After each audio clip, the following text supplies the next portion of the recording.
Olá pessoal, tudo bem? Aqui é o professor Gabriel Moimas, da disciplina de Sistemas Térmicos de Potência. Na aula de hoje, não é aula 5, perdão, aula 9, nós vamos ver sobre caldeiras e como nós podemos obter a eficiência de caldeiras, tá? A gente pode verificar que normalmente essa eficiência das caldeiras, elas são obtidas de métodos empíricos e que dependem de bastante medidores, principalmente de teor dos gases da combustão e etc. Tá bom? Bom, então primeiro, antes da gente ir para a parte de eficiência, a gente vai entender um pouco mais sobre as classificações das caldeiras, os geradores de vapor, os tipos, o funcionamento e os principais componentes, tá? Depois nós veremos como avaliar a eficiência do gerador de vapor de duas formas, pelo método direto e método de avaliação das perdas, tá, pessoal? Lembrando que não existem somente esses dois métodos, tá? Mas serão que nós vamos utilizar aqui, tá? Bom, então, pessoal, primeiramente, por que é utilizado muito caldeiras, tá? E por que normalmente se utiliza a água, dentro dessas caldeiras, tá? Então, um dos principais motivos é que a água é abundante, então nós encontramos com uma certa facilidade. Além disso, ela libera uma quantidade de energia muito grande quando ela vaporiza, tá? Então isso é interessante, por quê? Porque quando você utiliza isso para esquentar alguma coisa, para mover alguma coisa, você tem um fluido com uma alta energia, com uma alta capacidade de energia, tá? Então isso faz com que ela também seja empregada, tá bom? Bom, outra coisa, você consegue uma quantidade de energia muito boa com uma pressão de trabalho tolerável, ou seja, dentro dos limites que nós temos tecnologia para fabricar e para utilizar, tá? E além disso, ela também se torna um fluido que que a gente tem uma certa facilidade de controlar a temperatura e a pressão, tá? Bom, então, pessoal, quanto às classificações. Pessoal, nós temos alguns tipos, tá? O primeiro que a gente vai ver é quanto à pressão de trabalho, tá? Então, nós temos a classificação de baixa pressão, média pressão e alta pressão, tá? Em termos de caldeira, pessoal, o pessoal acaba utilizando muito a unidade de quilograma-força por centímetro quadrado, tá? Mas ela é basicamente, a cada 1 kgf por centímetro quadrado, você vai ter em torno de 0,98 bar, Ou seja, 98 mil aí quilopascal, tá? Para vocês terem uma noção, tá? Então, a cada 1 kgf por centímetro quadrado é aproximadamente a pressão atmosférica, só para vocês terem algo mais palpável, tá? Média pressão é de 11 a 40 e alta pressão é maior que 40, tá? Bom, também é possível hoje em dia encontrar caldeiras que trabalham e operam a pressões muito grandes, como por exemplo 100 kgf por centímetro quadrado, tá? No ramo de geração de energia elétrica e de aquecimento, tá? Isso é utilizado, pessoal, porque como vocês devem se lembrar lá de termodinâmica 1 e 2 que vocês já viram, que conforme nós aumentamos a pressão do fluido, ele tende a possuir o quê? Uma entalpia maior, tá? Uma energia maior. Então você acaba conseguindo extrair uma maior quantidade de energia a partir dele, tá? Então quando vocês olharem por aqui e tipo ver assim, pô, o que é uma caldeira de baixa pressão, média pressão e alta pressão? Tenta correlacionar isso, Conforme maior a pressão de trabalho ali do fluido, mais você consegue extrair de energia, tá? Bom, quanto aos tipos, nós temos uma classificação que se baseia basicamente em dois tipos, as flomotubulares e as aquatubulares, tá? As primeiras, pessoal, que foram inventadas e foram empregadas na indústria são as flomotubulares, tá? São essas que vocês encontram, por exemplo, na Maria Fumaça, tá? Em trens antigos, em máquinas de vapor antigas, tá? Da onde vem esse nome, Então vamos separar ali, ó, flamotubular, tá? que significa o flamo? O flamo, ele vem o quê? Da parte de flama, né? De chama, tá? Ou seja, os gases provenientes da combustão, eles vão estar o quê? Dentro dos tubos, tá?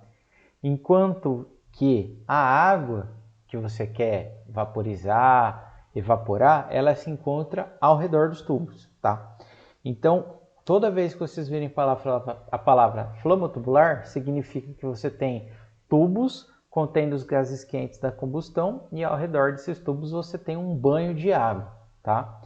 E as aquatubulares é o oposto, tá? Então, o que tem água está dentro dos tubos, tá? Então, dentro dos tubos você tem água e por fora você tem os gases quentes oriundos aí da tubulação, tá? Pessoal, aqui dentro das caldeiras aquatubulares, principalmente, tem uma infinidade, né, de tipos de construções que você pode ter, né? Com tubo curvado, com vários tubulões superior, tubulão interior, com espelho, né? E assim vai, tá? Então aqui tem alguns casos que eu vou mostrar para vocês, mas assim, não são só esses tipos, tá? Então, por exemplo, ó,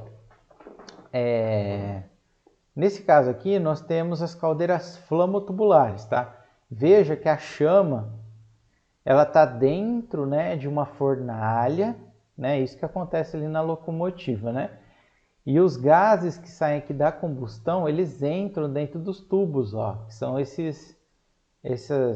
como que eu vou falar, essas reentrâncias aqui no meio. E ao redor delas você tem água, tá? Então, ó, aqui, por exemplo, é um exemplo de uma caldeira, né? Que você tem a traseira molhada, 2 passes. O que significa 2 passes? Significa que vai e volta a tubulação, tá? Ela vai e volta 2 vezes, tá? Então por isso que é 2 passes e o queimador de óleo ou gás, tá? Então veja que aqui, ó, nós temos a água na parte traseira, tá? Por isso que está escrito traseira molhada, tá? Já nesse caso aqui, pessoal, o que acontece? Na traseira nós temos um material refratário, então nós temos o quê? O topo molhado, por isso que é traseira com topo molhado, tá?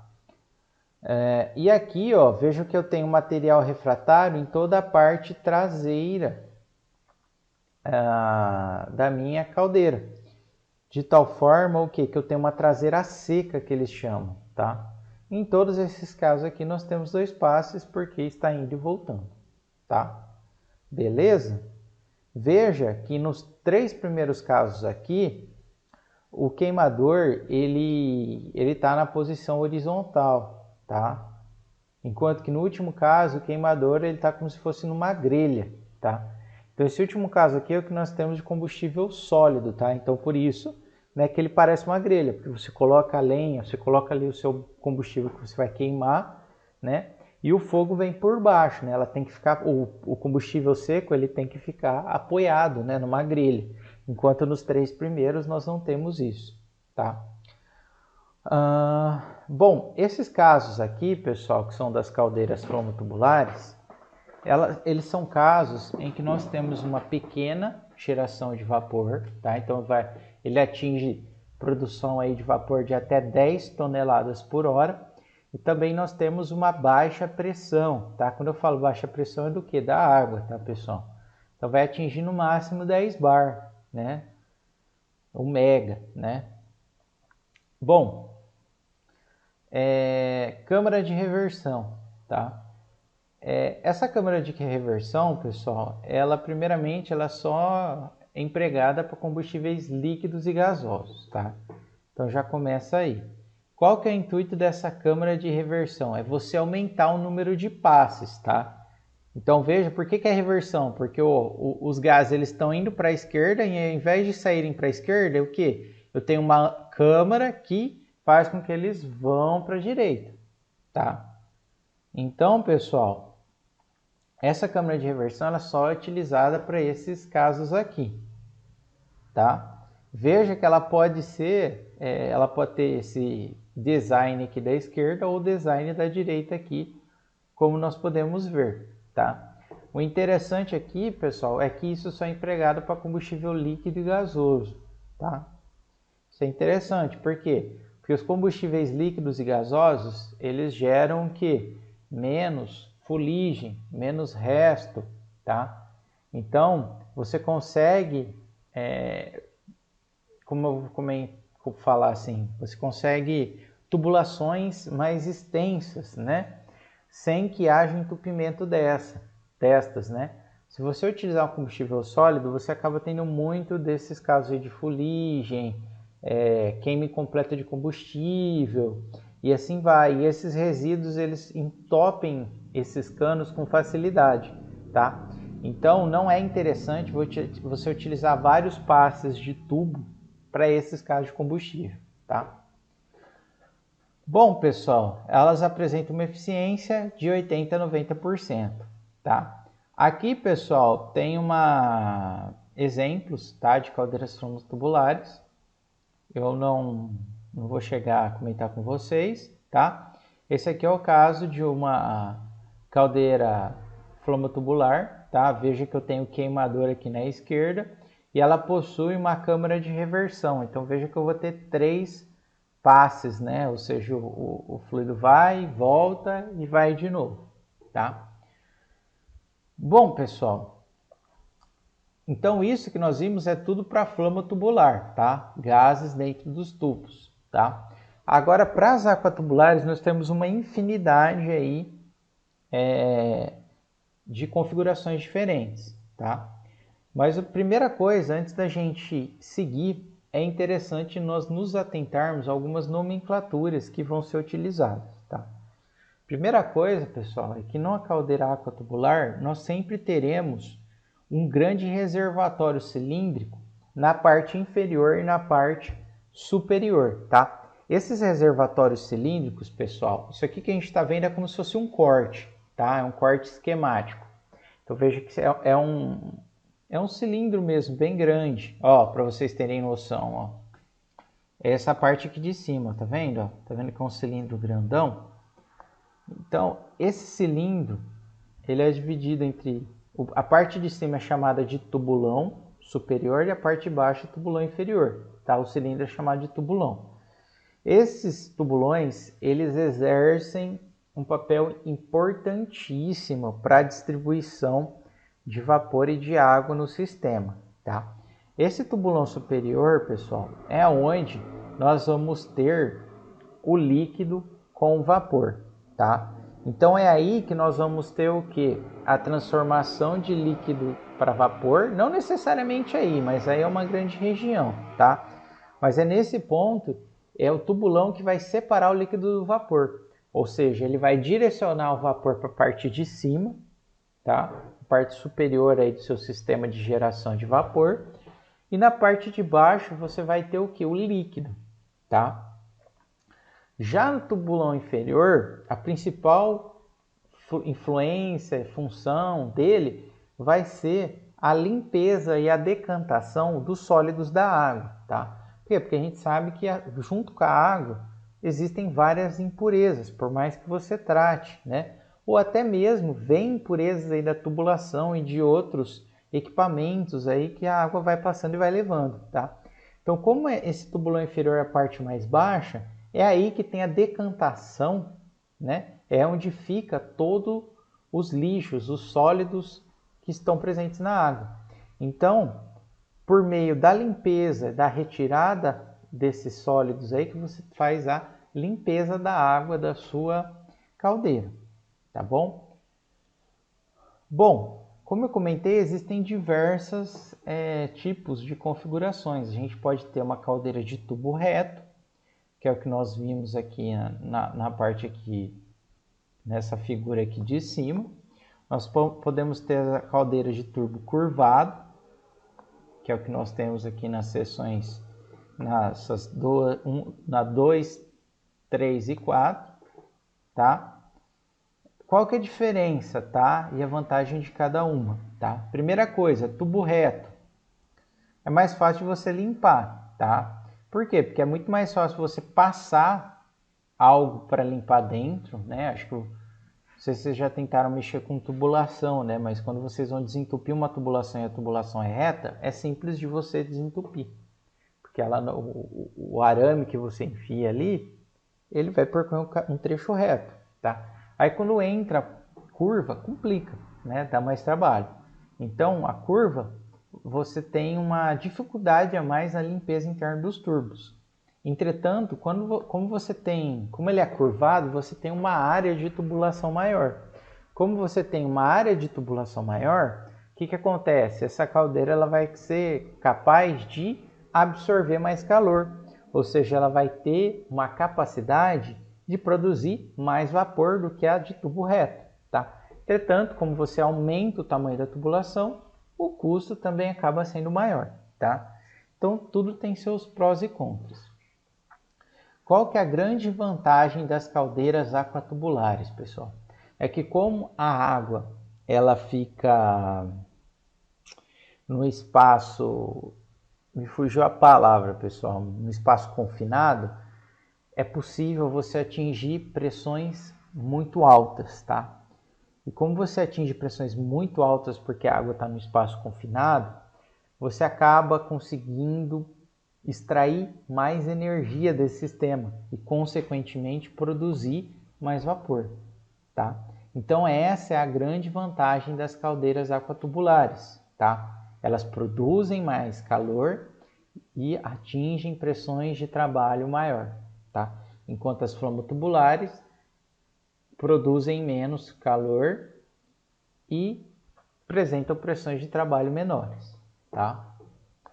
Então, toda vez, por exemplo, que vocês virem aí uma usina que gera potência, gera energia elétrica, dificilmente você vai ter uma caldeira flamotubular. Pode até ser que tenha, mas ela nunca vai ser a principal da usina. A principal sempre vai ser a aquatubular, tá? É ela que vai conseguir produzir mais.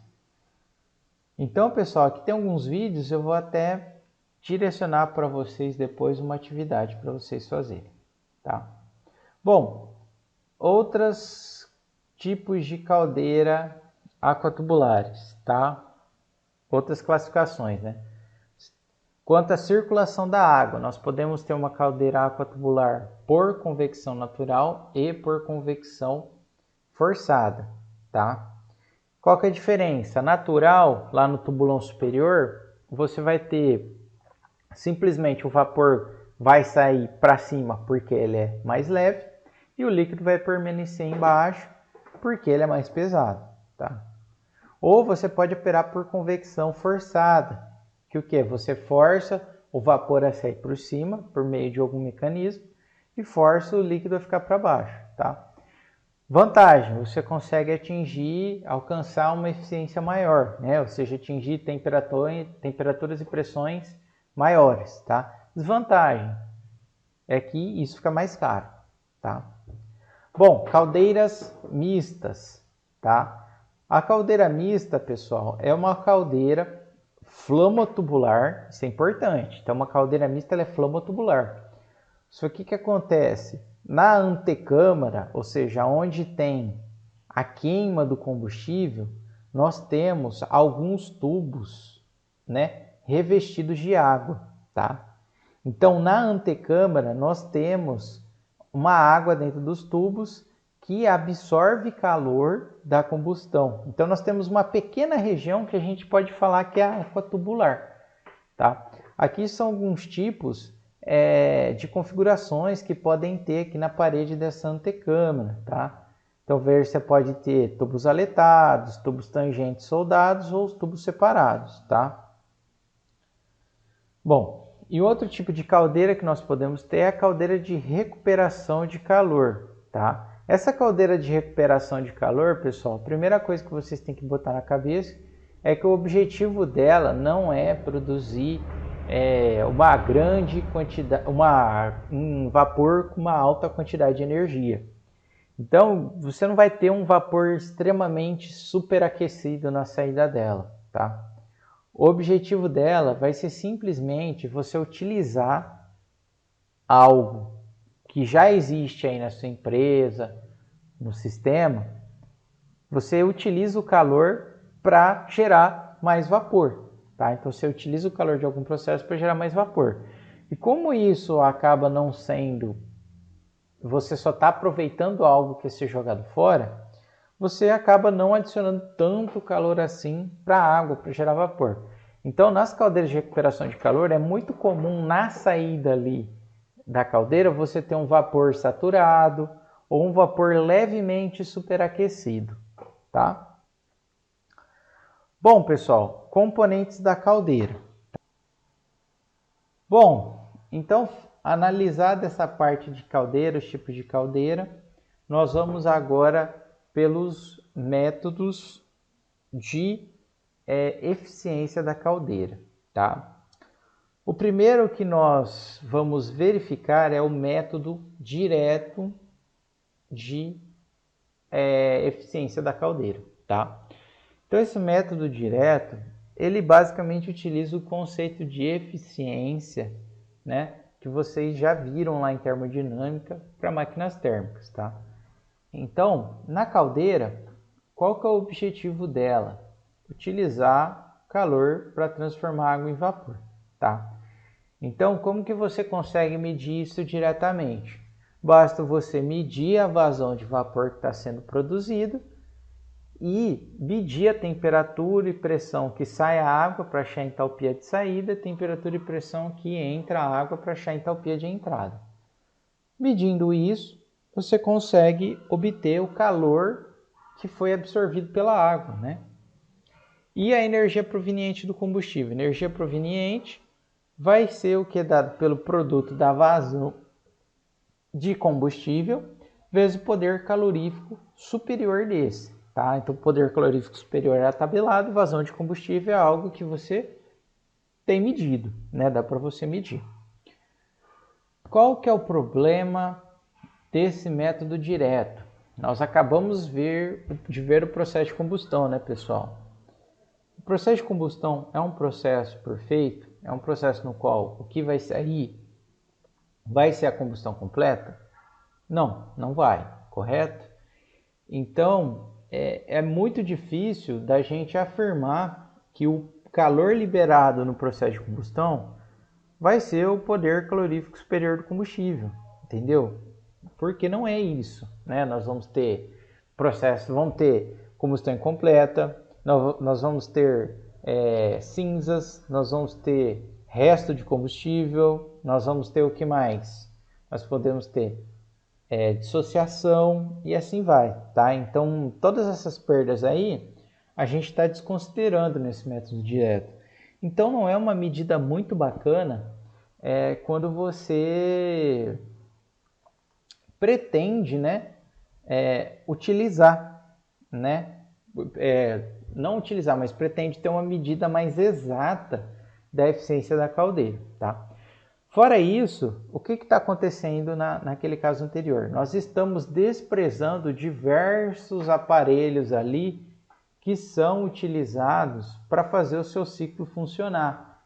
Por exemplo, eu vou precisar de bombas para bombear o fluido, eu vou precisar de desaeadores, né, ou aqueles aquecedores de água de alimentação para retirar o ar que está dentro da água. Eu posso ter um sistema de pulverização de combustível que usa energia elétrica para funcionar.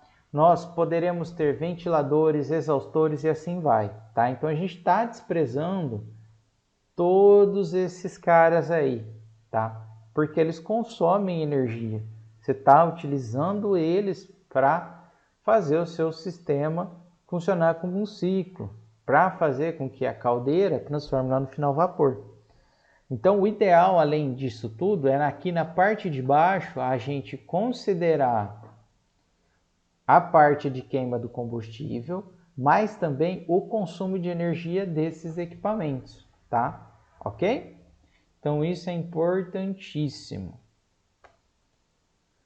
Bom, fora isso, pessoal, acabei esquecendo de comentar, nós temos que verificar o que realmente está sendo aproveitado ali no nosso sistema.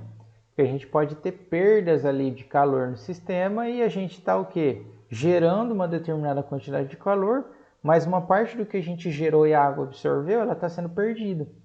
Então isso também não é interessante, tá? Bom, Então, pessoal, vocês vão verificar ali na atividade que eu vou passar para vocês. É o seguinte, eu vou dar uma explicação aqui sucinta, tá? Isso aqui é um esquema de um sistema de uma caldeira, tá? Água tubular, tá, pessoal? Então, veja, primeira coisa, a água, ela vem aqui para a caldeira. Deixa eu até achar aqui. Ela é alimentada aqui, ó, chega pela bomba de alimentação. Depois eu venho para cá, tá, pessoal? Então, imagina que vem uma água e a água bombeia, a bomba bombeia para a entrada da caldeira. Na entrada da caldeira, pessoal, nós temos o que nós chamamos de economizador. Qual que é o papel do economizador? Ele pré-esquentar a água, tá? Então, o que acontece? Está saindo os gases quentes ali da combustão, eles vão esquentar um pouco a água, ou seja, a tubulação que passa lá. Essa tubulação é o economizador. Saiu disso, a água entra no tubulão superior, ok? Lá no tubulão superior, pessoal, a água ela vai se dividir entre os tubos até chegar aonde? No tubulão inferior, ok? Pode ter aqui um feixe de convecção e assim vai, tá bom?